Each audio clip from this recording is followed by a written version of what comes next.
உங்க அம்மா கருப்பா இருக்காங்க. நீங்களும் ஒரு கருப்பு பெண் குழந்தையா பிறந்திருக்கீங்கன்னா, நீங்க அனுபவிக்கிற அவஸ்தைகள விட, உங்க அம்மா பயங்கர ஃபேரா இருக்காங்க. நீங்க கருப்பா இருக்கீங்கன்னா, அதிக அளவுக்கு இருக்கும். நீங்க படப்போற அவஸ்தை இந்த சொசைட்டி கிட்ட. எனக்கு அதான் நடந்தது. எங்க அம்மா செம்ம ஃபேரா இருப்பாங்க.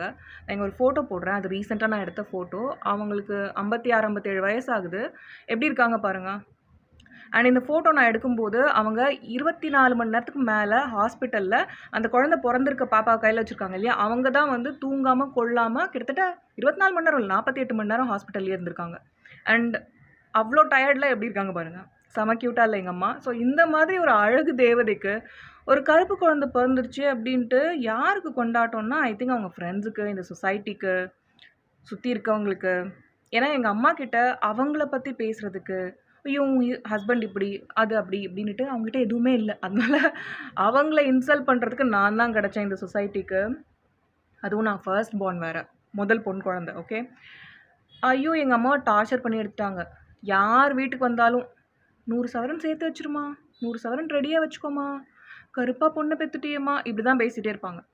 அவங்களுக்கு தெரியாதப்போ நான் எப்படி வளரப் போறேன், எவ்வளோ டேரிங்கா இருக்க போறேன், எவ்வளோ கான்ஃபிடென்ட்டா இருக்க போறேன், எவ்வளோ மணி என்னால ஏர்ன் பண்ண முடியும், நான் ஒரு ஆண்டர்ப்ரனரா இருக்க போறேன். அதெல்லாம் அவங்களுக்கு தெரியாது. பட் இப்படிதான் கூட இருக்கவங்கலாம் பேசிட்டே இருப்பாங்க.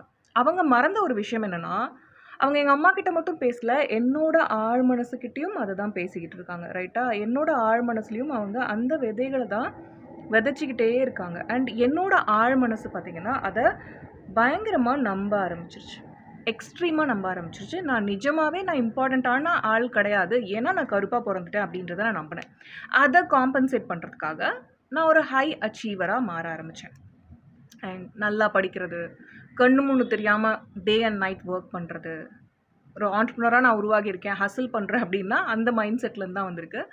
ஆனா, இப்ப நான் அத புரிஞ்சுக்கிட்டேன். இது ஒரு டீப் இன்னர் சைல்டு வூண்டால தான் எனக்கு இந்த மனப்பான்மை வந்திருக்கு அப்படின்றத நான் புரிஞ்சுகிட்டு, எனக்குள்ள ரொம்ப ரொம்ப அதிக அளவுக்கு நான் இன்னர் வொர்க் பண்ணேன்.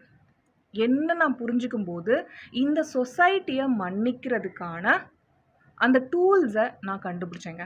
இதெல்லாம் நான் உங்களுக்கு என்னோட விஸ்வரூபம் ப்ரோகிராம்ல டீச் பண்ணிட்டுருக்கேன். இப்ப நான் வந்து, ஐய்யயோ! ஒரு கோல் செட் பண்ணணும். அப்பதான் என்னோட மதிப்பு இருக்கு. என்னோட மதிப்பு வந்து இந்த சொசைட்டி கிட்ட இருக்கு.